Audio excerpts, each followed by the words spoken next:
I'm Winston Edmondson, and yes, I think somewhere down the line we're related, so keep that in mind.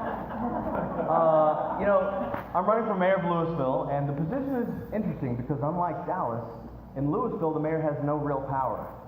It's a figurehead position. Really, it's the face of the city. He oversees the city council meetings, but really there's no real. In fact, he only votes if there's a tie.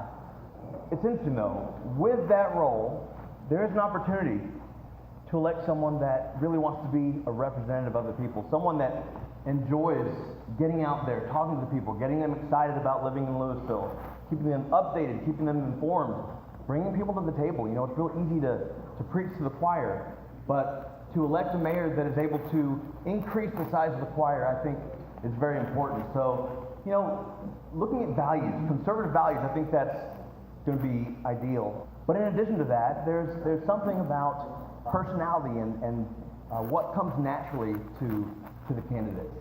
And to elect a mayor that can actually take advantage of the role, I think is going to be very important in this election. Thank you.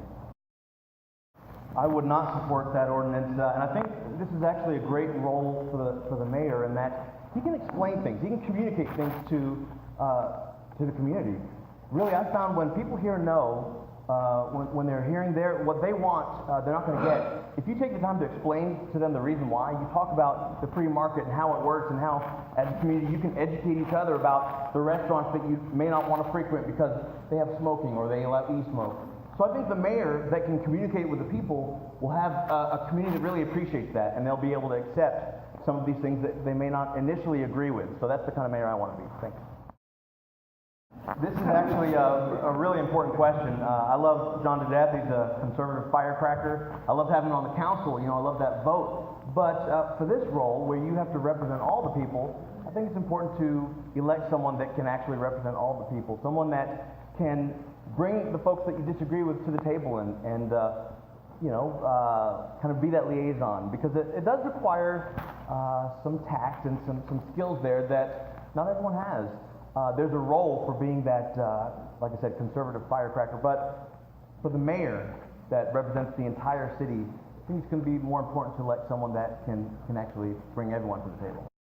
Without knowing the specifics, I would say there are probably strings attached that we wouldn't want to get involved, but I believe we can lower the taxes, and to do that, you need a mayor that will go out and promote local businesses, which is my background. I have a radio show where I bring businesses on and we talk about what they do and get people excited. There's a lot of unique businesses in Lewisville that average citizens don't know about. I want to be the mayor that helps people learn about what we have. We have a really rich community, and I want to be the mayor that can bring people to the table, spend more money, because as they're spending money, that will allow us to lower taxes in other areas.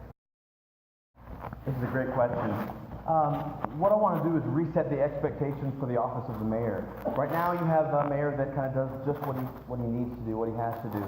I want to increase accessibility. I want to have open office hours, certain day of the week or maybe of the month that citizens can come and just talk to the mayor, no appointment necessary. I want to do things where people kind of think of the office of the mayor in a different way. They expect more, so when I'm not mayor any longer, the next mayor is obligated because people have grown used to having a mayor that reaches out to the citizens that way. So specifically, I want to reach out to the community. I do support term limits, and I think especially in Lewisville, where we have about 2% of the voting of the registered voters vote, I think it can be helpful because we have such a tiny group that actually votes. Term limits would help with that. As far as giving the council a raise, no, I don't support that. In fact, I would yank back. They received iPads, which I think was unnecessary. They received perks like going to a city retreat in Fort Worth rather than using the property that we have here. So even that's not a raise. That's money that is spent that is not necessary. So I would yank all that stuff back. I ran for mayor before, and John voted for me, and I appreciated that. I voted for John when he was running for council because, that firecracker, I'm hardcore conservative, and so is he, and I love seeing that from him on the council with a vote. As mayor, it's a different story. He said experience is important. Well, my degree is in government politics, but if you watch the city council, you'll see our current mayor often doesn't say the right thing or doesn't do the right thing, and the city secretary or the city manager will kind of put them back in line, because that's very structural. It's not, there's not really a whole lot he can mess up on. He might flub, but they fix him. So that can be taught. What can't be taught is an attitude and a personality. You can't just change who you are. If you're a people person, if you love talking to people, if you love promoting your city, that's something that you really can't teach. And so I hope you'll vote for me because of that.